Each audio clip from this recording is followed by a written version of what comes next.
छत्रपती संभाजीनगर विभागीय आयुक्त कार्यालयासमोर आज क्रांती दिन म्हणजेच 9 ऑगस्टचं औचित्य साधून या ठिकाणी मराठा क्रांती मोर्चाचे अभ्यासक या ठिकाणी आमरण उपोषणाला बसले। वास्तविक मराठा आरक्षणाच्या संदर्भात येत्या 29 ऑगस्टला जरांगे पाटील सुद्धा आमरण उपोषणाला बसणार आहे। त्याच्या अगोदरच हे बसले। नेमकं यांचं काय मत आहे आरक्षणाच्या बाबतीत, यांच्या नेमक्या मागण्या काय आहे, पण त्यांच्यासोबत आपल्याबरोबर माणिकराव शिंदे दादा, खूप खूप स्वागत आहे तुमचं। विशेष म्हणजे आरक्षणाचं उपोषणासाठी येत्या 29 ऑगस्टला जरांगे पाटील पण बसणार आहे, पण त्याच्या अगोदरच तुम्ही बसले। मग नेमकं तुमच्या मागण्या आणि त्यांच्या मागण्या नेमकं तुम्ही वेगळं उपोषण का करताय? जरांगे पाटला जे उपोषण आहे त्याच्या अगोदर आम्ही डिक्लेअर केलेलं होतं उपोषण, म्हणजे असं काही नाही त्यांनी केलं म्हणून आम्ही केलं हे चुकीचं आहे। त्यांच्या अगोदरच आम्ही उपोषणाचा इशारा दिला होता, पोलीस स्टेशनला आम्ही निवेदन दिलं होतं परमिशन द्या म्हणून। त्यामुळे असं काही होऊ शकत नाही की त्यांच्यामुळं आम्ही केलं किंवा आमच्यामुळं ते केलं, असं नाही। परंतु महाराष्ट्रामध्ये जरांगे पाटलाचा जो हा लढा आहे खूप अगदी देशभरात याची दखल घेण्यात आली। जरांगे पाटलांचं अगदी जगात नाव या आंदोलनामुळे झालं।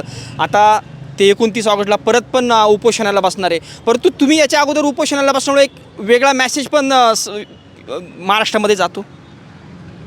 महाराष्ट्रातल्या तमाम मराठा समाजाला मागच्या 4 वर्षापासून सरकारनं उल्लू बनवण्याचं काम केलेलं आहे।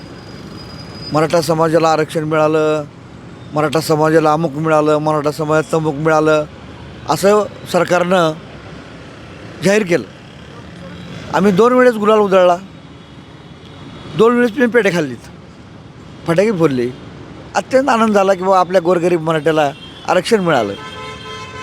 पण ज्यावेळेस मी स्वतः 96 कोळी मराठा आहे, जेव्हा मी कलेक्टरकडे गेलो, तहसीलदारकडे गेलो की मला आता ओबीसी प्रमाणपत्र दे, आता कुणबी म्हणून, मला आनंद झाला की मग आता मी कुणबी झालो म्हणून।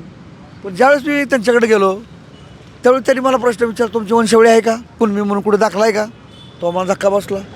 मला हे काय भानगड आहे? हैदराबाद गॅजेटनुसार मला दिलं पाहिजे, कारण हैदराबाद गॅजेट मराठवाड्यासाठी लागू आहे, मला का नाही? तर त्यांनी म्हणलं हे खोटं आहे, हैदराबाद गॅजेटनुसार कुठल्याही मराठ्याला कुणबी प्रमाणपत्र मिळत नाही, आणि जर तुमची वंशावळी नसेल तर कुणबी प्रमाणपत्र मिळणार नाही, असं त्यांनी मला ठमकावून सांगितलं। तेव्हा मला कळालं की राज्य सरकारनं म्हणजे हे विखे पाटील असतील, हा लाड असेल, टोटल सबसेल लबाड मराठा समाजाचे लबाड बोललेलं आहे। त्यामुळं हे जनतेला कळावं, मराठवाड्यातली आणि महाराष्ट्रातली जनता ही अंधारात आहे, त्यांना वाटते की आपल्याला आरक्षण मिळालेलं आहे, परंतु मराठा समाजाच्या हातात गाजर पडलेला आहे, हे कळावं म्हणून ज्येष्ठ अभ्यासक राजेंद्र दाते पाटील हे उपोषणाला बसलेले आहेत। आणि मराठा क्रांती मोर्चामध्ये विविध संघटनेचे जे पदाधिकारी नेते आहेत ते त्यांना पाठिंबा देण्यासाठी आज या ठिकाणी आम्ही उपोषणाला बसलेलो आहे। परंतु जरांगे पाटलांचा 29 ऑगस्टला उपोषण आहे, त्याच्या अगोदर तुम्ही इथं बसले, त्यामुळे आता तुमच्यावर टीका टिप्पण्या किंवा तुम्हाला ट्रोल पण जास्त होईल। आता जरांगे पाटलावर टीका नाही होत, आणि जरांगे पाटलाचे जे विरोधक आहेत त्यांचं बघा काय काय बोलतात जरांगे पाटलाच्याबद्दल, ऐकू वाटत नाही कानाला। माझ्या कानातले केस जळाले ते ऐकून इतकं घाण बोलतात। मराठा समाजामध्येच आता काही ट्रोल करतील ना कोणाला? मराठा समाजाचेच लोक त्यांच्याशी बोलतात, ते ऐकू वाटत नाही मला। आमचा एवढा गडी उपोषण करतो, आंदोलन करतो, तरी त्याच्यावर घाण लोक बोलतात। आमच्यावर तर बोलणारच, बोलू दे, आम्ही समाजाचं काम करतो ना। मग आता हे उपोषण आहे तुमचं, प्रमुख मागण्या काय असणार आहे तुमच्या, आणि कुठपर्यंत तुमचं हे उपोषण चालणार? आता मागणी, मला सर्टिफिकेट पाहिजे, मी अगोदर जाहीर केलेलं, मला दुसरं काही कळत नाही। मला मी मराठवाड्यात राहतो ना, हैदराबाद गॅजेट लागू केले ना तुम्ही, मला ओबीसी सर्टिफिकेट पाहिजे, माझी हीच मागणी, आणि हे राहणार शेवटपर्यंत। आणि याचं विखेनं उत्तर द्यावं, त्या लाडनं उत्तर द्यावं। लाड म्हणला होता की मराठ्यासाठी मी माती खायला आलो आहे का माती कालवायला आलो आहे, हे आता सिद्ध झालेलं आहे। म्हणून मला सर्टिफिकेट पाहिजे, तुम्ही देता का? विचारा त्यांना, मला सर्टिफिकेट पाहिजे। आताचे ओबीसीचे जे नेते मंडळ आहे ते पण आरक्षणाच्या बाबतीत विरोध करता, हाके असतील किंवा अजून तुमचे ते वाघमारे वगैरे, नवनाथ वाघमारे, त्यांच्याशी काय संबंध माझा? ते त्यांच्या समाजाचं काम करतात, मी माझ्या समाजाचं काम करतो, मी काय त्यांना विरोध करू? त्यांनी करावं, मी माझं समाजाचं काम करावं। समाजाचं काम करायची, टीका टिप्पणी करायची आपल्याला, पण सरकारवर प्रेशर येतं ना। मग कुठल्या सरकारचं प्रेशर येतं? एकमेकाला शिवाय देऊन प्रेशर येतं? प्रेशर कशामुळे येते? शिवाय दिल्यामुळे। मराठा समाज समजा ओबीसीमधून आरक्षण मागतोय, त्यांच्यामध्ये समजा तुम्ही भागीदारी करताय, मग त्याच्यामुळे ते लोक पण टीका करता किंवा आरक्षणाला विरोध करता। काय म्हणते मराठा समाज? मराठ्याला आरक्षण द्या म्हणते ना, कशात द्या ही म्हणलं नाही, फक्त मराठ्याला आरक्षण द्या असं म्हणतंय. त्यामुळे कुणाची काय अडचण नाही, कुणाचीच अडचण नाही. मी काय म्हणलं, ह्यांनीच म्हणलं की बाबा मराठवाड्यात राहणाऱ्या सगळ्या मराठ्याला आम्ही ओबीसी म्हणजे कुणीही प्रमाणपत्र देऊ. द्या ना, मग द्या. एवढे मोर्चे काढले, करोडो लोक एकत्र आले. मुंबईला गेलो, पुन्हा नवी मुंबईला गेलो. मुंबईला होते का तुम्ही? मग मुंबईला होतो, तिथं बाजूलाच चिखलात पाय भरले ना. नवी मुंबईला होतो, मुंबईला होतो. कुठे भेटलं आरक्षण? सांगितलं ना तुमचं हैदराबाद गॅजेट लागू आहे. मग द्या ना सर्टिफिकेट. मग मला सर्टिफिकेट पाहिजे. मी आव्हान करतो आहे मुख्यमंत्र्याला, मी आव्हान करतो आहे विखे पाटलाला, मी आव्हान करतो आहे प्रसाद लाडला की मी हैदराबाद गॅजेटनुसार माझा हक्क आहे, मी मराठवाड्यात राहतो, मला पूर्वी प्रमाणपत्र द्या. यस. तुमचं नाव काय आणि तुम्ही कुठून नेमके? आणि मी मराठा क्रांती मोर्चाचा समन्वयक योगेश शेळके धामोरीकर. गेल्या 22 वर्षापासून मी संभाजी ब्रिगेड मराठा सेवा संघाच्या चळवळीत काम करतो. खरं तर मराठा आरक्षणाच्या बाबतीत गेल्या 40 वर्षापासूनचा इतिहास आहे. स्वर्गवासी स्मृतिशेष अण्णासाहेब पाटलांपासून सुरू झालेला हा लढा तर आत्ता या क्षणी आपण उपोषणाला बसलो आहोत. मराठा समाजाला सरकार काँग्रेस आघाडीचा असू द्या किंवा महायुती भाजपाचा असू द्या, नेहमीच फसवणूक सरकारने मराठा समाजाची केलेली आहेत. गेल्या 3 वर्षापासून चालू असलेला पुन्हा एकदा एक जो नवा लढा क्रांती मोर्चाचा उभा राहिला. त्याच्यात जरांगे पाटलांना शासनाने नेहमीच आंदोलनाच्या नंतर एक दिशाभूल करणारा शासन निर्णय द्यायचा आणि आंदोलन मोडीत काढायचं किंवा स्थगित करायचं, हे जे काही चाललं होतं त्या अनुषंगाने आम्ही मनोज जरांगे पाटलांना वारंवार सांगत होतो की शासनाकडे आपण संविधानिक मागण्या केल्या पाहिजे ज्या कायद्याच्या तरतुदीवर टिकतील. परंतु नेहमीच वेगळ्या मागण्या करायच्या, कधी सगळे सोयऱ्याचा, कधी हैदराबाद गॅझेटेरचा, अशा मागण्या केल्यामुळे सरकारने आपली फसगत केली. हे सर्व लक्षात आल्यानंतर मराठा आरक्षणाचे अभ्यासक, ज्येष्ठ अभ्यासक दाते पाटील असतील, बाकीचे सगळे आम्ही मंडळी असो, आम्ही ठरवलं की आता हा लढा आपल्याला न्यायालयीन प्रक्रियेवर आणि घटनात्मक चौकटीमध्ये बसवून लढवायचा असेल तर आपल्याला मराठा क्रांती मोर्चाच्या अनुषंगाने हा लढा पुढं न्यावा लागेल. त्या अनुषंगाने आम्ही एक विद्रोहाची भूमिका या सरकारच्या विरोधात क्रांती दिनाचं निमित्त करून, कारण या क्रांती दिनाला इतिहासही तसा आहे. या क्रांती दिनाचा इतिहास असा आहे की निजामाच्या राजवटीमध्ये जे कोणी क्रांतिकारक होते, जे निजामाला या ठिकाणून हाणून पाडून करायचे, त्यांना क्रांती चौकामध्ये फाशी दिली गेली होती. आणि याच क्रांती चौकामध्ये आजच्या 10 वर्षापूर्वी म्हणजे 9 ऑगस्ट 2016ला मराठा समाजाची कोपर्डीची जी घटना घडली होती त्या ताईच्या निषेधार्थ, त्या ताईचा जो बलात्कार झाला होता त्याच्या निषेधार्थ त्या आरोपींना फाशी मिळावी, मराठा समाजाच्या विविध मागण्या, आरक्षण या अनुषंगाने पहिला मोर्चा या क्रांती चौकातून छत्रपती संभाजीनगरमधून निघाला होता. आणि त्या मोर्चाचा शेवट याच छत्रपती संभाजीनगरच्या विभाग आयुक्तांसमोर झाला होता. आणि या अनुषंगाने आम्ही क्रांती चौकातून आमरण उपोषणाला सुरुवात केली. परंतु सकाळी पोलिसांनी आम्हाला त्या ठिकाणी अटक केली, मज्जाव केला. आम्ही त्या ठिकाणी अटकही झालो, परंतु पोलीस प्रशासनाला आमच्या मागण्यांचा आम्ही त्या ठिकाणी जे काही आहेत त्या सांगितलं आणि त्यांनाही लक्षात आलं की या मागण्या घटनात्मक आहेत.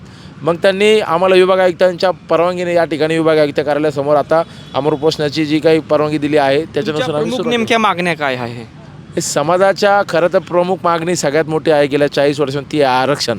मग ते आरक्षण कुठलं असलं पाहिजे तर 13 ऑक्टोबर 1967ला कुणबी नावाचा जो काही आरक्षण मराठा समाजाच्या नोंदी असतील तर त्यांना आरक्षण देण्यात येतं. 1 जून 2004ला जो JR निघाला त्याच्यात आम्हाला आरक्षण मिळालं.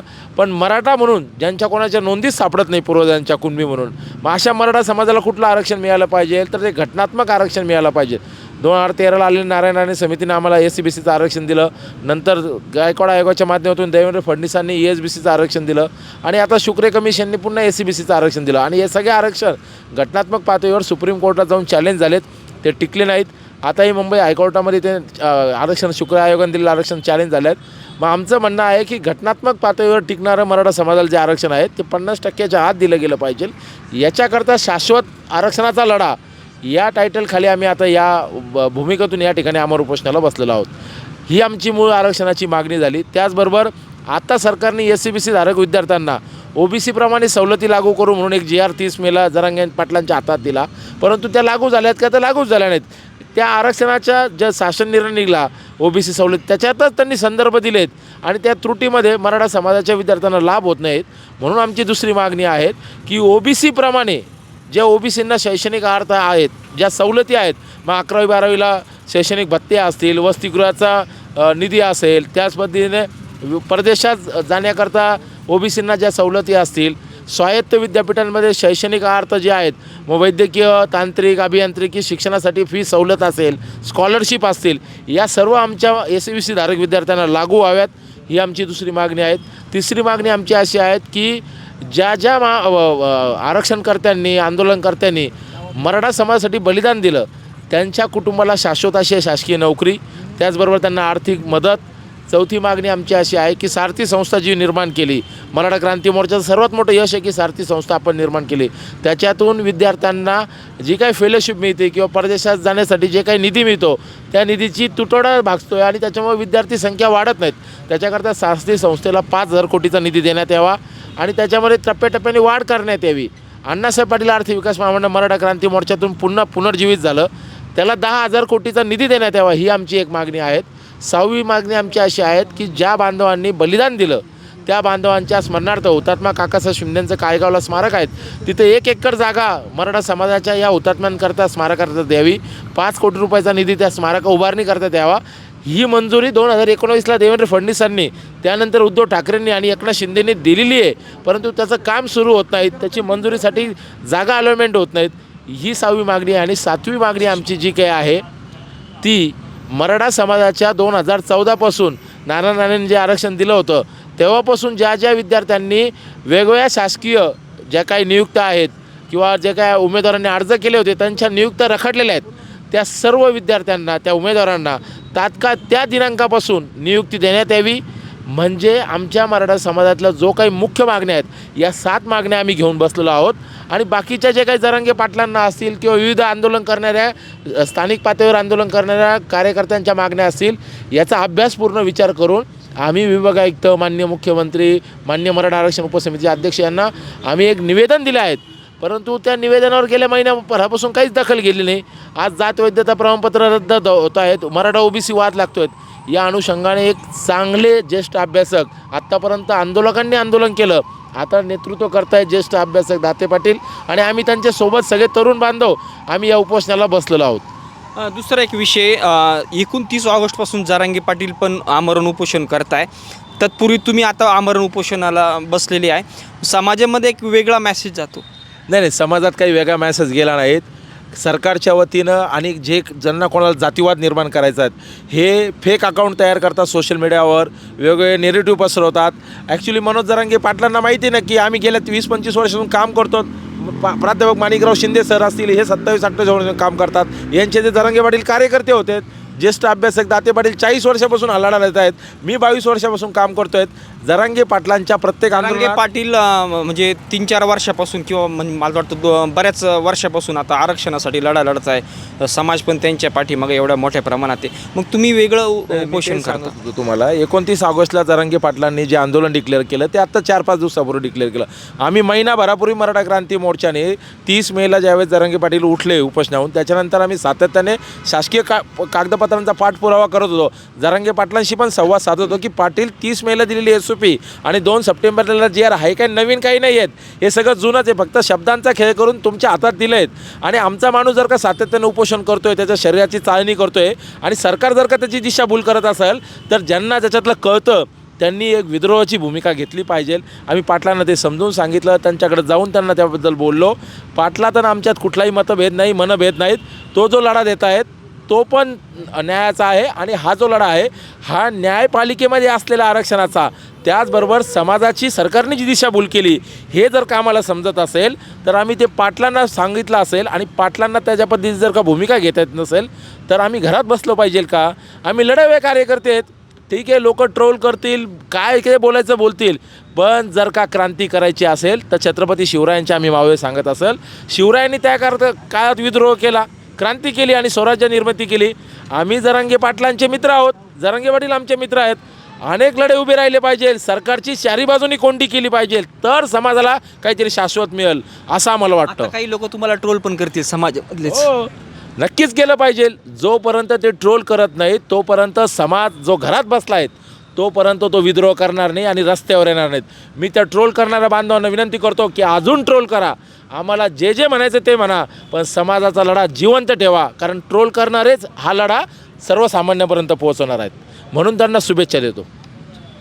आता काय आता तुम्ही निवेदन वगैरे दिलं तुमच्याकडे कोणी आता म्हणजे सरकारी अधिकारी वगैरे कोणी येऊन गेले का किंवा आता पुढचं कशा पद्धतीचं उपोषण असणार तुमचं? एक खरं तर काय झालं आहे, सरकारला हे उपोषण होऊ द्यायचं नव्हतं.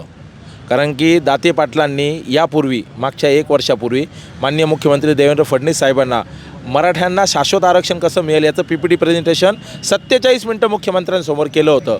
आणि ज्यावेळेस दाते पाटील आमच्या सर्व सहकाऱ्यांचं नाव आम्ही त्या निवेदनात 1 महिन्यापूर्वी दिलं आणि आम्ही उपोषण करणार ही भूमिका आम्ही अगोदर जाहीर केली आणि ती शासनापर्यंत पोहोचवली. CMOला आम्ही मेल केलेत, माननीय उपसमितीचे अध्यक्ष विखे पाटलांना आम्ही पत्र दिलं, निवेदन दिलं. हे सगळं झाल्यानंतरसुद्धा विखे पाटलांनी आणि शासनाने भूमिका घेतली नाही आणि त्यांना लक्षात आलं की हे जर का आरक्षणाच्या आंदोलनासाठी बसले तर आपलं सगळं जे काही आपण फसवलं हे नागडं पण उघडं होऊन जाईल. म्हणून त्यांनी आमची पोलीस परवानगी नाकारलीत. आणि आता आज सकाळपासून पोलीस आयुक्त असतील, DCP असतील किंवा इथरचे तहसीलदार असतील यांनी येऊन आम्हाला सांगितलं की आम्ही तुमच्या मागण्या पोहोचवतो, पण हे निवेदन देऊन आणि हे होणार नाहीत की शाश्वत काय हातात मिळेल. जसं जरांगे पाटील म्हणतात शेवटचं उपोषण आहे, शेवटचं विवट नाही, ही क्रांतीची शेवटाची सुरुवात आहे. ही शेवटाची सुरुवात आहे हे लक्षात ठेवा. किती दिवस आमचा समाज 40 वर्षापासून लढतोय. आता ह्या क्रांतीची शेवटाची सुरुवात या ठिकाणून झाली आहे आणि शाश्वत असं काही हातात आलं तरच हा लढा